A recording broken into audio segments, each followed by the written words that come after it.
गांव के किनारे एक छोटी सी कच्ची झोपड़ी में आरव और उसकी नन्ही बहन नेहा अपने माँ बाप के साथ रहते थे। घर में बहुत साधन नहीं थे, लेकिन खुशियां भरपूर थीं। माँ बाप सुबह सुबह खेतों पर चले जाते और दोनों भाई बहन घर और आंगन को अपना छोटा सा संसार बना लेते। नेहा की उम्र करीब 5 साल थी और आरव 7 साल का था। नेहा हमेशा आरव के पीछे पीछे चलती, उसके उठने से लेकर सोने तक की हर बात की नकल करती। कभी वो आरव के जैसे कपड़े पहनना चाहती तो कभी वैसा ही खाना मांगती। आरव कभी कभी झुंझलाता, लेकिन जब नेहा दूर जाती तो बेचैन हो उठता। मिट्टी के घरों के बीच धूल भरे रास्तों पर दोनों का साथ खेलना, गोबर से लिपी जमीन पर गुड्डे गुड़ियों की शादी करवाना और आम के पेड़ पर चढ़ने की कोशिशें, यही उनके जीवन की सबसे बड़ी दौलत थी। आरव जब पतंग उड़ाता तो नेहा दौड़कर उसकी डोर थामने की जिद करती। बारिश में दोनों मिलकर कागज की नाव चलाते और जब कोई नाव डूब जाती, नेहा उदास हो जाती तो आरव उसे अपनी सबसे पसंदीदा नाव दे देता। उनकी ये मासूमियत भरी दुनिया बहुत छोटी थी, लेकिन उसमें एक गहरा अपनापन और सच्चा प्यार था। नेहा को आरव की बाहों में सबसे ज्यादा सुरक्षा महसूस होती थी और आरव के लिए नेहा उसकी सबसे प्यारी जिम्मेदारी थी। वो अक्सर हंसकर कहता, तू तो मेरी परछाई बन गई है, और नेहा मुस्कुराकर जवाब देती, हां, मैं तुझसे कभी दूर नहीं जाऊंगी। पहला त्याग। वक्त धीरे धीरे आगे बढ़ रहा था। अब आरव और नेहा दोनों गांव के सरकारी स्कूल में पढ़ने लगे थे। आरव कक्षा 5 में और नेहा कक्षा 3 में थी। पढ़ाई में दोनों अच्छे थे, लेकिन हालात अभी भी बहुत कठिन थे। पिता का खेत छोटा था और उस साल बारिश भी कम हुई थी। घर में राशन की तंगी थी और स्कूल की सालाना फीस का समय भी आ गया था। माँ बाप ने कई बार हिसाब लगाया, पर एक ही बच्चे की फीस भरना संभव था। एक रात माँ ने चुपचाप रोते हुए कहा, अब शायद एक ही बच्चे को पढ़ा पाएंगे। आरव ने यह सब सुन लिया। अगली सुबह वो खुद स्कूल गया और प्रधानाचार्य से बोला, सर, मेरी फीस अगले साल दीजिए, मेरी बहन की फीस पहले भर लीजिए, वो बहुत समझदार है। आरव ने बिना किसी को बताए खुद की पढ़ाई रोक दी। वो हर दिन नेहा को स्कूल भेजता, उसका होमवर्क करवाता, किताबें सहेजता और उसके साथ बैठकर उसे पढ़ाता भी था। नेहा को कुछ दिनों तक कुछ समझ नहीं आया कि भाई स्कूल क्यों नहीं जा रहा। जब उसने माँ से पूछा तो माँ ने भर्राए गले से कहा, तेरे भाई ने तेरे लिए अपनी किताबें छोड़ दी। यह सुनते ही नेहा की आंखों से आंसू बहने लगे। वो दौड़कर आरव के पास गई, उसे गले लगाकर बोली, तू क्यों नहीं गया स्कूल? आरव मुस्कुराकर बोला, तेरा जाना जरूरी है, तुझे आगे बढ़ना है। उस दिन नेहा ने मन में एक संकल्प लिया, अब मेरी हर सफलता भाई की कुर्बानी को समर्पित होगी। मैं पढ़ूंगी, आगे बढ़ूंगी और तुझे कभी पछताने नहीं दूंगी। समय के साथ आरव ने अपनी पढ़ाई गांव में पूरी कर ली। उसकी मेहनत रंग लाई और उसे शहर के एक अच्छे कॉलेज में दाखिला मिल गया। पूरे गांव में गर्व की लहर दौड़ गई, लेकिन नेहा के मन में कहीं एक खालीपन उभरने लगा। अब उसका सबसे बड़ा साथी, उसका मार्गदर्शक, उसका भाई उससे दूर जाने वाला था। जिस दिन आरव ट्रेन से शहर के लिए रवाना हुआ, नेहा चुपचाप उसके बैग में एक छोटी सी गुड़िया रख आई।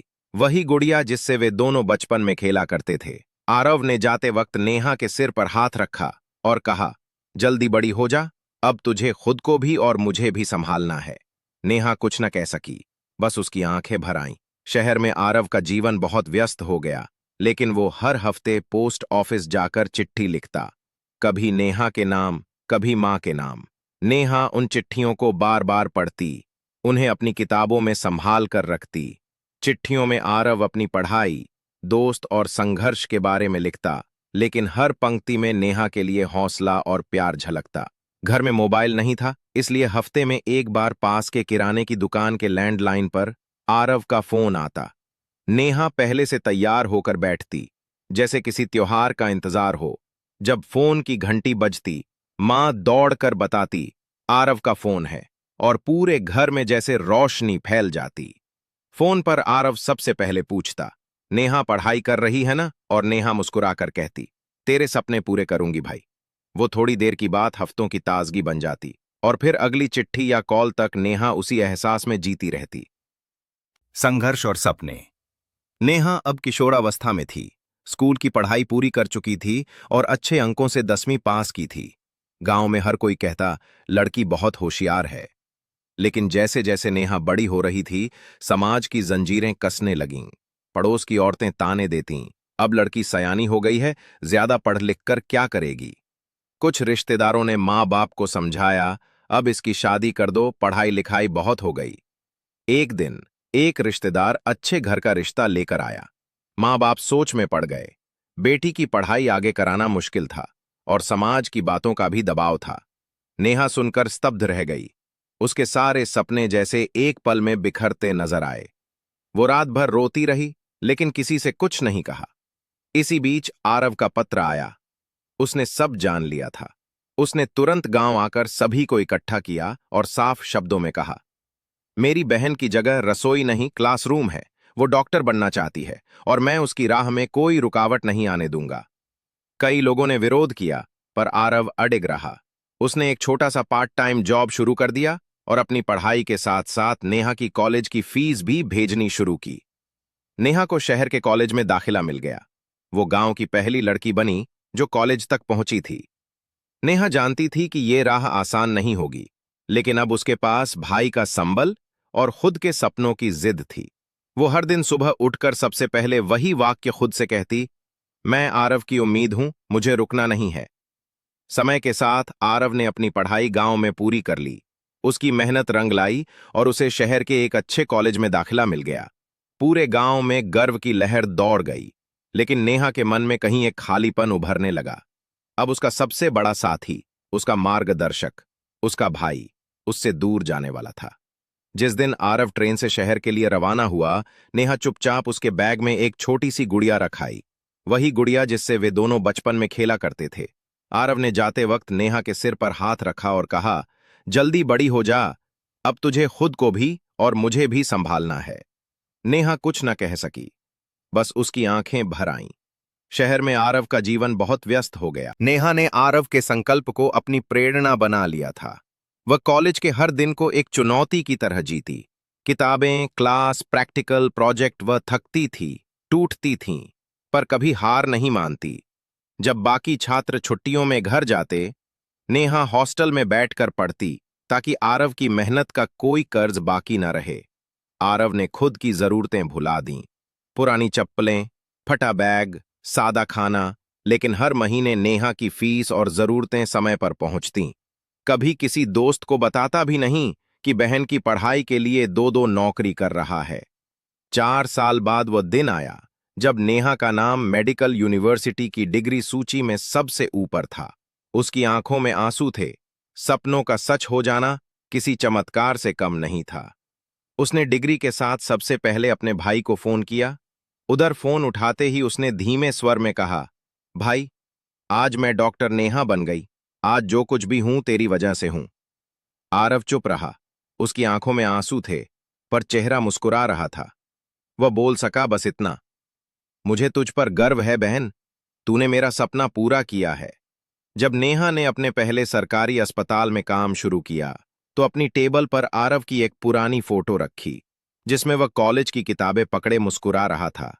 उसके लिए वह फोटो एक प्रेरणा थी, एक याद दिलाने वाला प्रतीक कि उसे कहां से कहां तक पहुंचाया गया।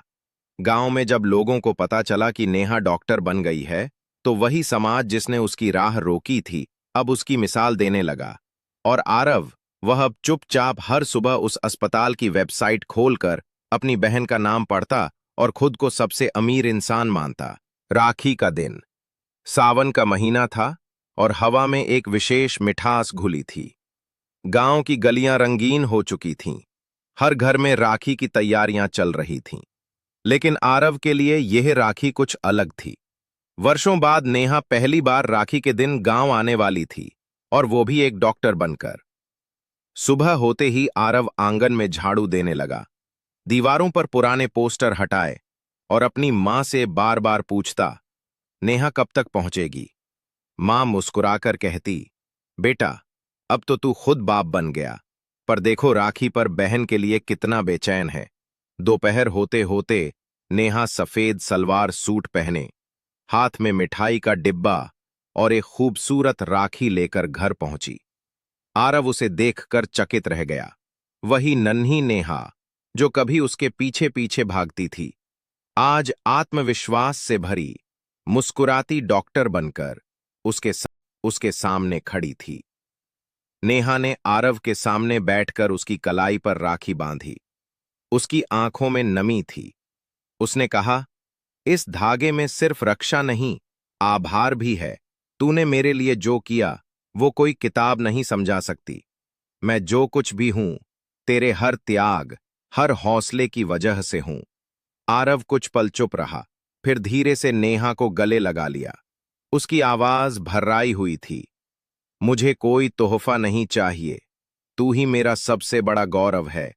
जब लोग तुझे डॉक्टर नेहा कहकर पुकारते हैं तो मुझे लगता है कि मेरा हर सपना पूरा हो गया। उस दिन पूरे घर में एक नई रोशनी थी। राखी के धागे ने भाई बहन के प्रेम को फिर से सहेजा था। मिठाइयां बटीं, तस्वीरें खींची गईं, लेकिन सबसे सुंदर दृश्य था एक बहन का सिर भाई के कंधे पर टिकाए यह कहना, अब मैं तुझे कभी अकेला नहीं छोड़ूंगी।